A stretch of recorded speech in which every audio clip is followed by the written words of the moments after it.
I missed you. I did. I missed you. I don't know. You could not have missed me because of Tommy Pigott. Thank you for taking care of him, being nice the first day and not so much the next day.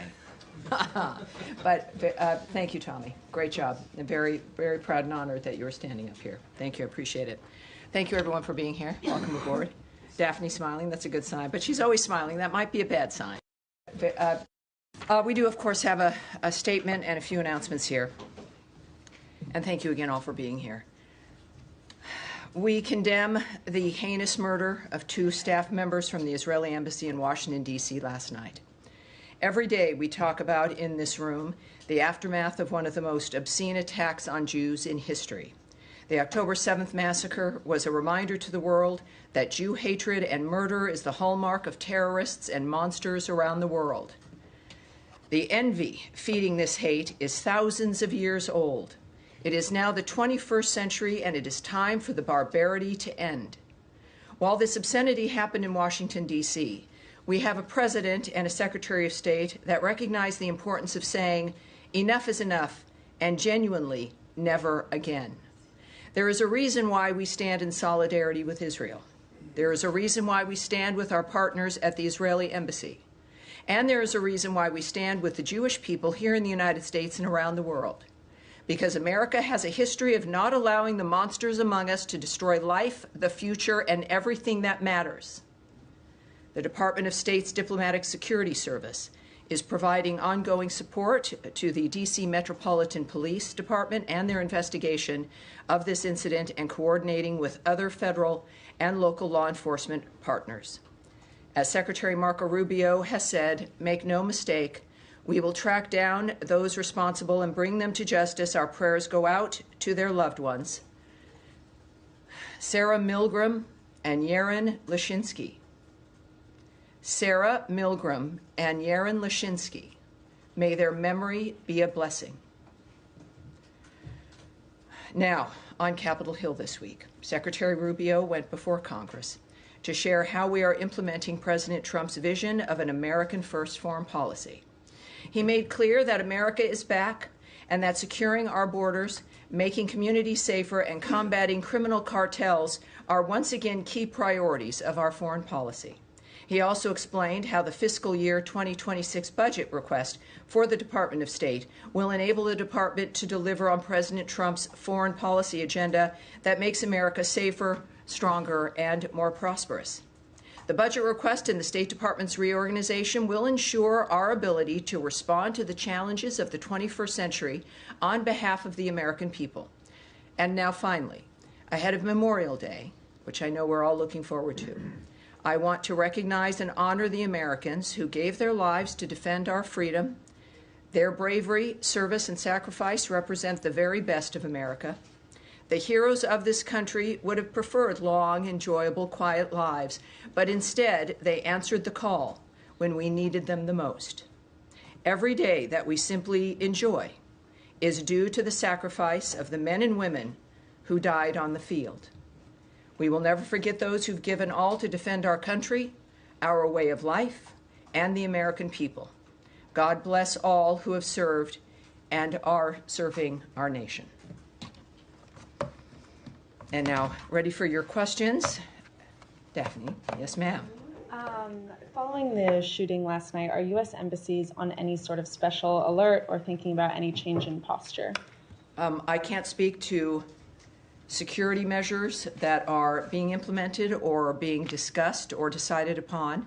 What I did note in my topper is that, in fact, we are working certainly with the D.C. Metropolitan Police and the security of this building, of American diplomats, of diplomats throughout this city is of paramount importance to the United States of America. We act on that every single day, and certainly we're continuing to do that today and in the days that come as well. And has Secretary Rubio had any conversations with Israeli officials or the Israeli ambassador today? I can't remark on the specifics of any conversations that have been had, but I know that, of course, you've seen his messages, the tweets, and of course we will hear, no doubt, again soon about the nature of what's transpiring. But I can tell you that He is, as all of us are, is heartbroken. We're all affected by this. It is something we deal with, in a sense, of course, every day. This administration, the secretary's work, the president's work, and often I don't know how they do it. I have maybe 40, 45 minutes with you guys twice a week, and these are issues that are existential all the time. And I know that, again, my work is made easier because I know the people running this country care about life and about the condition of our lives. And so that's the most I can say, separate from certainly specifics of who they're speaking with. All right. Yes, Andrea Mitchell. Hi, thank you very much. A couple of questions about South Africa and also, if you don't mind. In South Africa, the State Department is empowered legally with deciding when a genocide exists.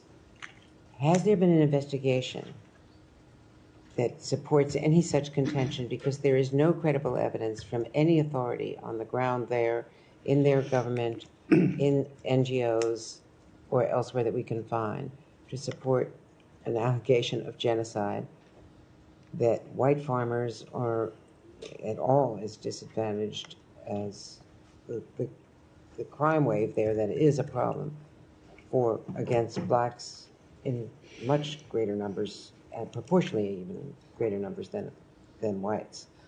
The fact checkers have shown that the white crosses were put up as a protest against the criminal movement and against the death of the farmers. The crosses and the burial were all part of a protest against the criminality, not as described.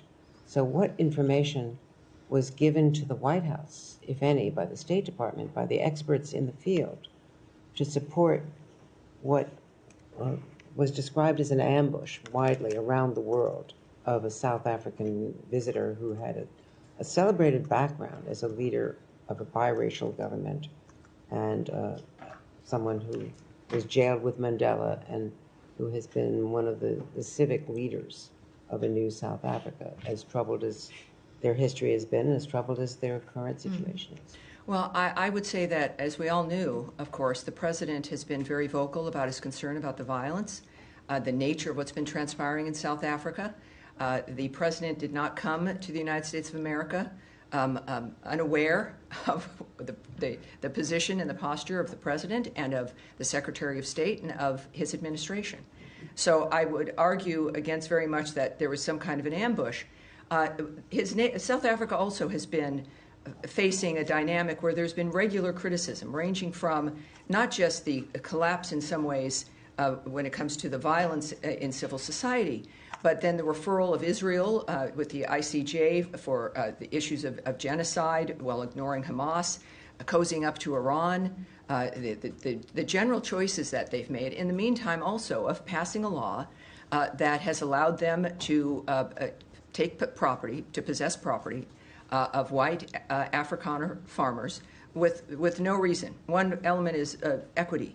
And so when you're passing laws like that target a group, ostensibly sending a message to the population that these people have a price to pay, there's something that they need to be doing, that they deserve to have their land taken, combined with the chance of kill the Boer, the massive rallies where encouragement of violence is prevalent and is at the core of it, in addition to the associations South Africa and its president have chosen to make, like with Iran and their actions against Israel. It creates a picture that is worthwhile having a conversation in the Oval Office. And that is, I think, it is the transparency of the president, certainly both leaders aware of what the concerns have been and what the arguments have been.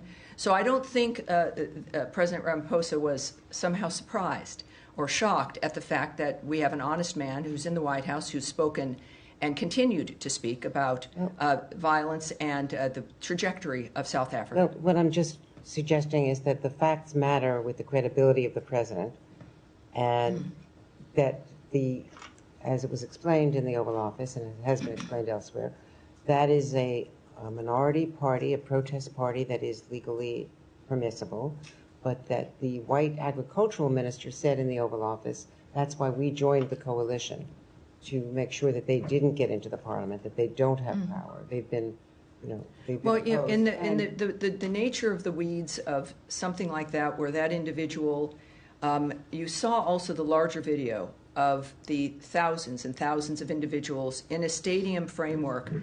And I think that what Americans in the world and what South Africans see is a movement and an attitude that is not only not punished, That is not but a majority reinforced, movement. but Andrea, reinforced with a law that says, oh, those people that you're calling to have be killed, yeah, let's take their land. Who does that? Who does that in the midst of that environment? And I think that when we think about, I'm not certainly going to get ahead of the president. President Trump is someone that the world knows, says what he thinks and acts on what he thinks. But I think that it was very clear, and he's been clear, as has the secretary, about the problems with South Africa, the nature of the signals it sends, the quality or lack thereof of life, the fact that we have taken in refugees, very basic standard of looking for asylum. They've met that standard, and it's more than just complaining.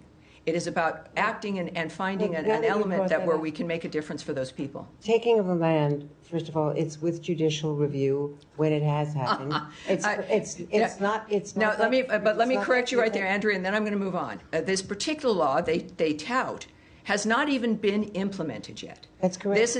So it's not about judicial review. The law, if you have a judicial review of a law that says there is no standard, well, then you'll have judicial review of no standard. But they have not taken All right, the land. but this, and it is in part, I would argue, because of the global attention that has been placed on them because of President Donald Trump's attitude, his comments, and bringing attention to that framework in general. That is why that hasn't been acted on. And we'll move on. No, but but I think I've been clear. Yes, Matt, I think you have probably something to say. Let me just. Yeah. Andrea, you've had 4 questions. I've answered them. You've asked in depth. We are going to move on. Yes, sir. I'm sure others might have the same sort of question. Thanks. Yes, sir. Thanks, Tammy. Two, I think, should be quick ones on sanctions. One, can you just explain the discrepancy or apparent discrepancy between what Secretary Rubio tweeted last night on Venezuela sanctions and what the Special Envoy Grenell said? The Secretary saying that the Chevron waiver would not be extended, and Special Envoy Grenell saying it would be. And then just secondly, on Syria sanctions. Sure. What's the status of the relief that the president promised last week? Thank you. Well, I can tell you that the secretary he put up a tweet making it clear where we stand on Chevron, which is a license which is due to expire in May. And what I will speak to is not what others have said, but certainly the people who are in charge of the nature of what we're doing, and that is Secretary Rubio, making it clear that that license is going to expire. And so that's what I take my lead from is his remarks in that regard. So there's no confusion. I think many people on every issue can have a lot of opinions, but I think clearly who we look to are the people who have the power to have the impact and who make the decision. And of course, this is at the direction of President Trump as well. About Syria. Yes, it was a very exciting moment. I was in Riyadh and in the building when President Trump announced that he was lifting the sanctions on Syria. That is something that we've discussed, and many people have wondered when that would occur. And clearly the president decided now was the time. And I do know that, of course, there's a team of people who immediately started working on that, who are working on it now.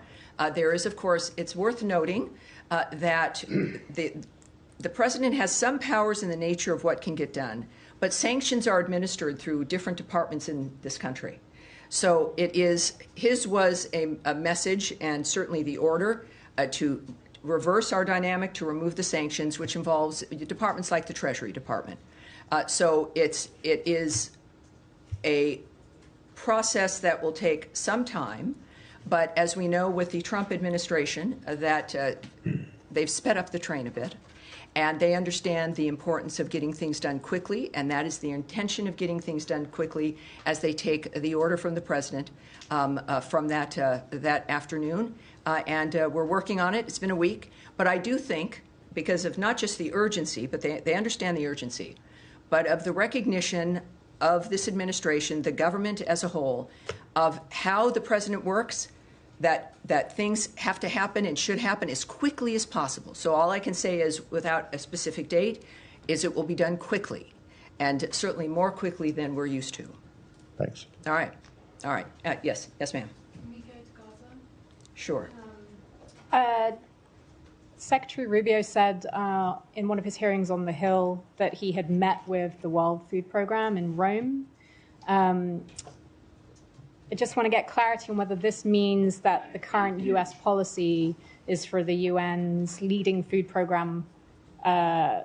organization is like that they will remain the main food provider for Gaza, hence his meeting with them, or whether that... You're reading an awful lot into a meeting. It would be good to that get you've heard more about. detail on it. Sure. Given there's a lot of reporting on heated conversations between humanitarian aid organizations, Sure. discussion over this new Gaza Humanitarian Foundation, and I've got one more after that. Sure. Well, Secretary Rubio visited with Cindy McCain, who leads that program. And he doesn't visit personally to shut something down. It was, from what I know, a very good meeting. I cannot share the details with you, as you might imagine. But I think that regularly we should view the nature, and certainly after the rhetoric the Secretary has used and the actions that the State Department has implemented when it comes to our continuing commitment to life-saving aid around the world, and certainly food aid, is that I would have expected, since her office is in our embassy at the Holy See, that is a meeting that should have taken place and did take place. And I'm looking forward to the nature of that kind of a conversation and what can come from it. And we'll see. But it was that entire visit was very good. I think very certainly we went to the inaugural mass with the Pope. But overall, it was a recognition and a commitment, seeing this from the Secretary, being there as he is a practicing Catholic, but also knowing how each part of his work mattered and also was implemented on that trip. The nature of what the importance of Italy, the importance of the Vatican, the importance of faith, and the nature of his work in the process. And of course, that meeting was part of that work. So it's just part of looking at options. I'm not going to speculate or guess. I'm a little psychic, but not enough for that to answer that specifically. A little psychic, you know. So what can you? Well, nothing you want to know. But it's I would don't speculate on that. But I do think because of the speed in which we work, we will all see the intention of the Secretary, the nature of what's happening with the World Food Program, and under certainly the leadership of Cindy McCain and what her intentions are as well. So Okay, we're just looking forward to quickly it. related- So you had some more. You had Sudan. Just one on Gaza Yeah, as well. well, Gaza, This, yes. Gaza Humanitarian Foundation. Sure. There's reporting about private security that would be used for this new foundation. I just want to understand if this administration is okay with private security personnel for a foundation like that, presumably of which they'll be armed, going into Gaza, and presumably some of the personnel for that private security would be American citizens. Just want to understand. Well, presumably, what the watch out when you stance use is the on- word presumably. Watch out. I mean, looking at other private security firms and what they do, and some of Well, us you know, work I with think them. that, yes, it's good that you're concerned about security. We all are. And that's been one of the problems we've had with Gaza, is the ability to move food aid and medical aid through an arena that is not thinking as you think. They are not concerned about safety. It is about terrorists who've been keeping food aid and medical aid from the people of Gaza, and that has impacted our ability to move all that aid, the aid that we've wanted to move through, that we would do only when it was safe to do so. So our concern has been constantly about safety and what we could achieve in that environment. That's the point of ceasefires, is to have safety. So I would, with that being a standard, that we will support having things move in if it can be safe, that having a security service is important. I think we all would agree. I won't get into the details of how it's being managed, but because that's the Gaza Humanitarian Foundation, which is private and operates on its own. But clearly, when it comes to what one of our core elements was, which is that we support all of this, if it can be moved in safely and securely and without falling into the hands of terrorists and the people who are causing death and destruction in that area. It seems like they've structured something that can manage that is the equivalent of something that we can all agree on, and they're moving forward. So that's the story, is that we've been able to do it, we being humanity, that it's something that all of us have wanted to see, which is a movement of aid. If they use private security, you need to call them. When we speak about private security, what I look at as the story is that we've managed or expect to manage a security that gets food and medicine to the people who all of you have wondered about whether or not they're going to get it. That's my story, and that's the story of humanity and the people of the Gaza Strip. Yes, sir. On Iran, Mr. Witkoff is meeting with Mr. Arakchi tomorrow in Rome. Both sides have been stressing on respective positions in the past few days regarding enrichment. Do you see a chance to have a path forward towards compromise or not? And if I may, a second question. Can I answer that one so that we can, and then I won't lose you, don't worry. Thank you. It's like we're on a slide, you're hanging on. Yes, what I can say is that we've made it clear on every project we're working on, certainly including Russia and Ukraine, that our involvement is really because we feel we can make a difference, and that's why we do it. This additional meeting, certainly the fifth round of the nuclear talks, would not be happening if we didn't think that there was potential for it. And so I would say that clearly we believe that we are going to succeed. We've also been very clear on some basic things, like they're not going to have a nuclear weapon. They've been very clear, most of our leaders have been, who've spoken on it, that this is about no enrichment, and the Iranians are at that table. So they also understand what our position is, and they continue to go. So we feel something's good enough for us to continue this work. Second Yes, sir. question. Secretary Rubio this week at the Senate Foreign Relations Committee said that the past four meetings have been focused on enrichment only. So other issues like the Iran's support for the proxies, which is like a concern for the regional countries, are those issues going to be discussed later on, or are they going to be part of another round of discussions? Well, I'm not, again, part of the negotiating team, won't discuss what might be the plan. But just like an issue of needing a ceasefire before you discuss what the land is going to look like and what the nations are going to be doing after the fact, there's points that you have to get to before you discuss elements that might not even be a factor if you can't get to the bright line that allows us to move forward. And that bright line has been enrichment, certainly not getting a nuclear bomb, and those things have to be addressed. I say this because that's what I've seen them do, and being very specific, which is fabulous because nobody's guessing at what the goal is. But of course, considering the generational issues involved, this is, and the president has said this about everything he's worked on, with the generational issues involved, that these cannot be solutions that last 6 months or are able to be broken in 18 months, or in 3 years, your 15-year-old is suddenly pulled into a war because now they're 18. That these have got to be enduring, fundamentally changing arrangements that only Donald Trump can bring because of the nature of his attitude, his vision, and because of the support of the American people understanding that this was a factor. So I would say, well, I'm not going to go on from that. I think that'll be it. Yes, but yes, go ahead. Hi there. The U.S. sent some migrants to Djibouti, and I'm wondering, are you in negotiations with Djibouti to accept these people, or are you still trying to get them to South Sudan, who say they won't take third country nationals? What's the State Department's role in this? Well, we know that, of course, the Secretary has been very open about the fact that we are negotiating with a number of countries to facilitate the deportation of people who are here in this country illegally. I can say also, as the Secretary has noted, that we remain unwavering in our commitment to end illegal and mass migration and bolster America's border security. I won't discuss the diplomatic conversations, which clearly is part of this framework, with specific countries here.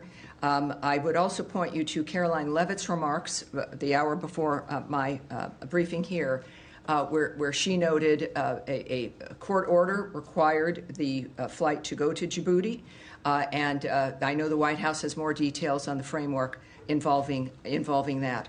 So we're currently just in the sense of handling this in a immigration posture. Certainly, it is a reflection of our continued attitude and position, and I don't think that this situation is certainly in the courts, which I can't remark on, but we're familiar with having to make our arguments in a variety of arenas, and this is one of those times. And but I know Caroline had more specifics. In South Sudan, there was a dispute before with them for not taking somebody, and you guys stopped issuing visas. Has Right. that been resolved? Yeah, the visa situation remains the same. Yes, we reacted in that regard because they had confirmed that this one particular person was a citizen, prepared to take him back, and then that did not happen at the last moment. And so our response was, when you're having a diplomatic negotiation with a country, you're going to respond to certain situations. We can say that in the midst of that, in the aftermath, our posture on visas and all of that has not changed. And we've noted, of course, regularly that we monitor their behavior, their attitudes, which, of course, continues to matter to us. But we also are currently accepting certain diplomatic and official visa applications, and if eligibility is determined in that regard.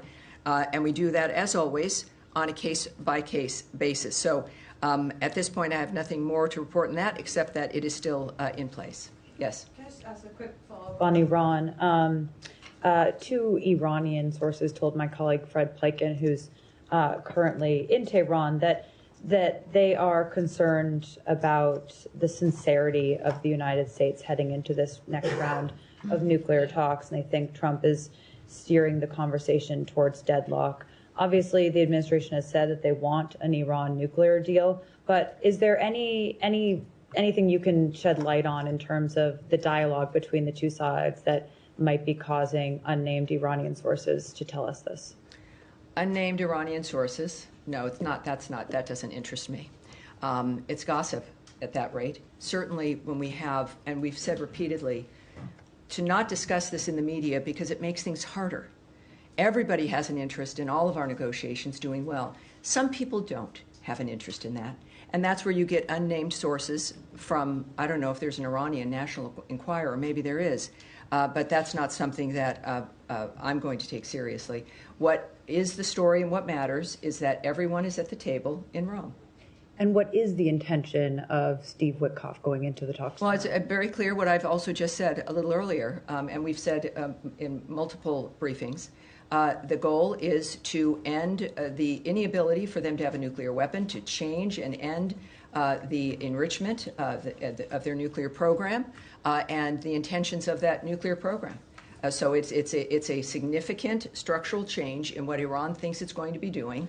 And that's the negotiations. I think they've been very clear about what the intentions are. And just one follow-up on a different topic, but this is just coming out now from...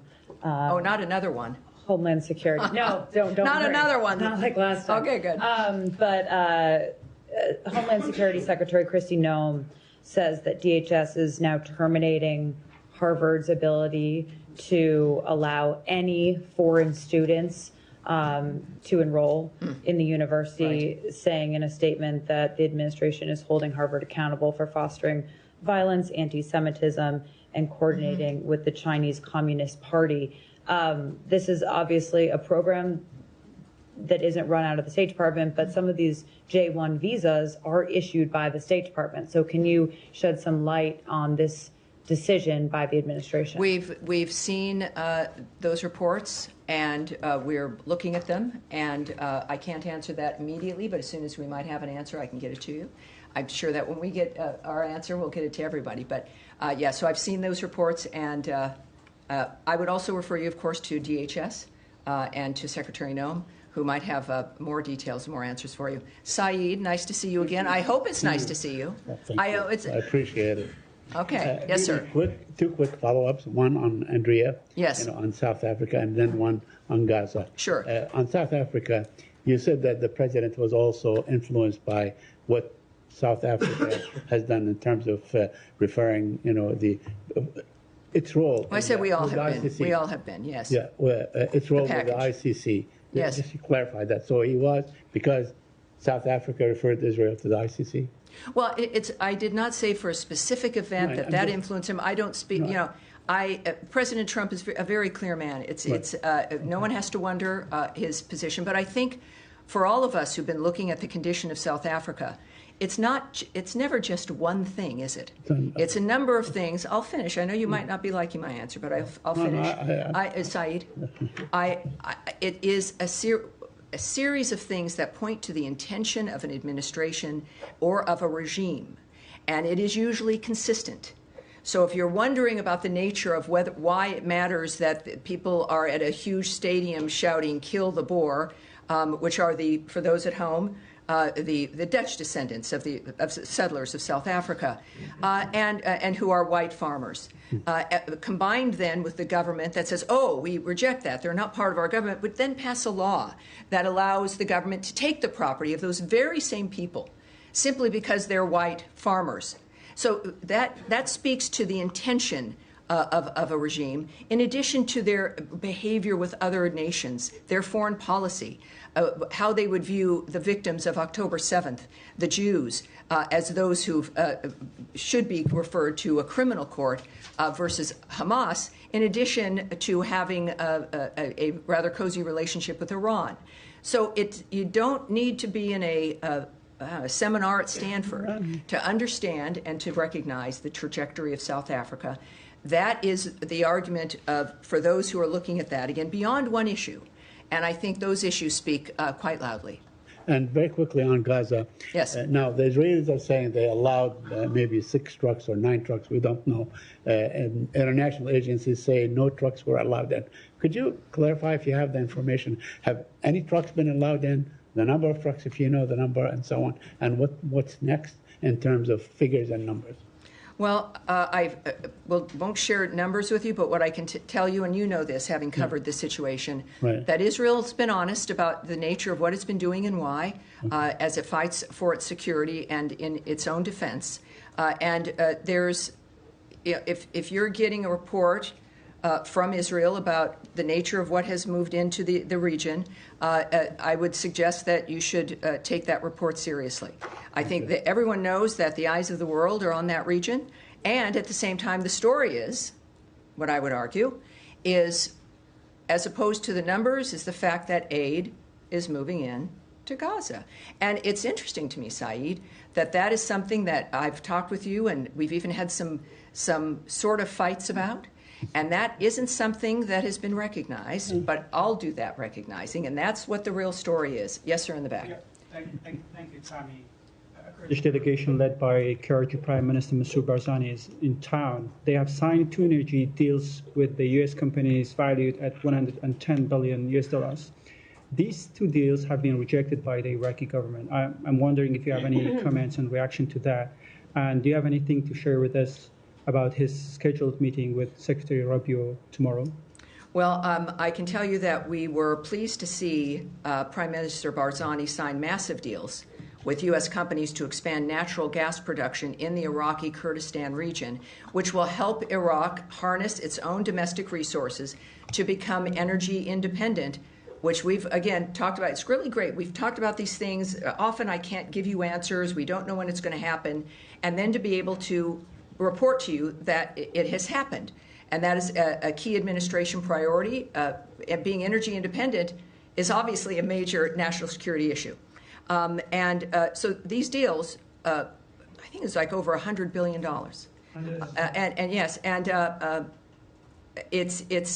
That's what we've all been working for. So we support these deals, and we have encouraged Baghdad and Erbil to work together to get gas production to commence as soon as possible. At the same time, we have, of course, the declaration that these are null and void, right? Yeah. Now, this is the kind of shenanigans that can be a problem. But we also know that, I'll give you a sense of our relationship with Kurdistan. The Kurdistan Regional Government Prime Minister and his visit to the United States signals our desire to strengthen the U.S. relationship with the Iraqi Kurdistan region. And as you've noted, Secretary Rubio will meet with KRG Prime Minister Barzani to discuss expanding trade and investment between the United States and the Iraqi Kurdistan region. He has also stated, Secretary Rubio, that we support the Kurdish autonomy and the U.S. companies doing business there and urge the government of Iraq to respect this economic lifeline that is necessary to prosper and succeed.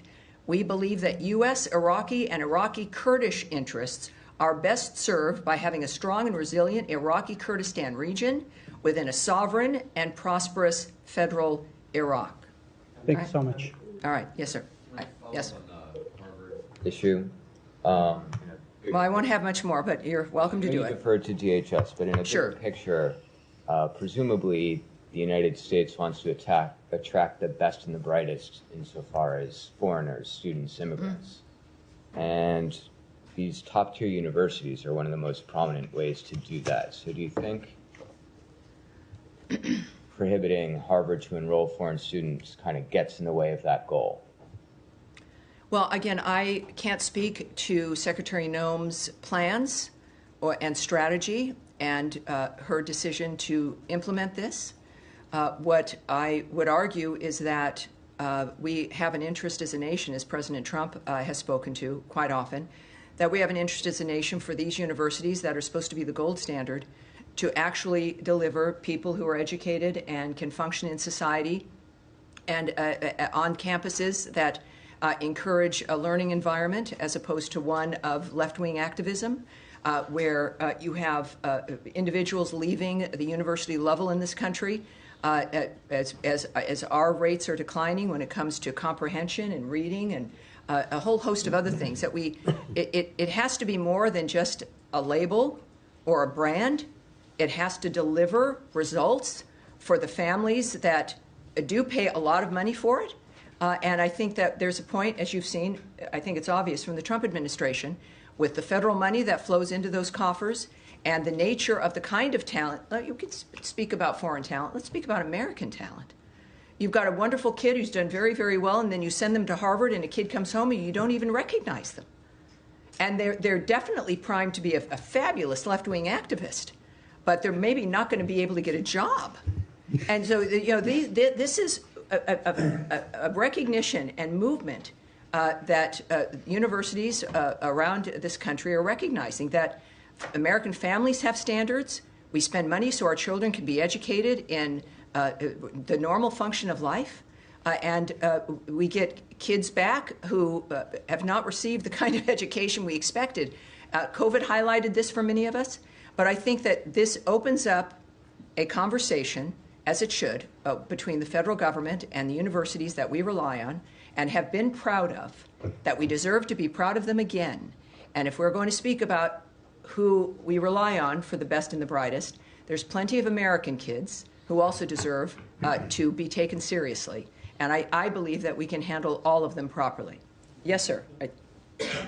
Thanks very much. My question is on U.S.-India relations. Secretary of State Marco Rubio and President Trump both are very famous in India. As far as the U.S. policies are concerned, most Indians agree with. I hear you're pretty famous in India. Yes, I am. All right, keep going. My question is, Madam, yes, sir. As far as terrorism against India, recently in the state of Kashmir is concerned, innocent Indians were, tourists were yes. massacred. Oh yes, there. we all know that. Yes, ma'am. My question is that as far as talking with Pakistan is concerned, India's Prime Minister, Mr. Narendra Modi, and also Foreign Minister, Mr. Jaishankar, we both met with the Secretary yes. Rubio and President. What they are saying is that as long as terrorism is continue against India, what they said by Pakistan supporters inside, that they have training centers inside Pakistan. Well, here's what I can say, and this is, and I understand your point, and what has been a generational concern about violence and terrorism in that region, certainly with the troubles between India and Pakistan, is that there is a ceasefire. Obviously, we know that we're very close to a full-scale war erupting. And what's very exciting and heartening is that America's involvement and assistance made a difference in that stopping and a ceasefire that has continued. But of course, within that, one expects, as the world noticed again, that has not been resolved. that the potential of having these long-term problems resolved has returned, and it is an opportunity. And the good news is that, unlike some other regions, there has been a commitment to a ceasefire that makes. Oh, is that my alarm? I said, thank you. I should ask you to put on your alarms. It's like, oh, Tammy's done. All right, we're gonna have. All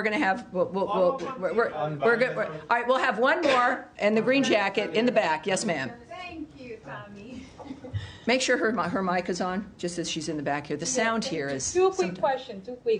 Do you have any update on the peace deal agreement between Rwanda and the Democratic Republic of Congo, when we will see this peace deal signed?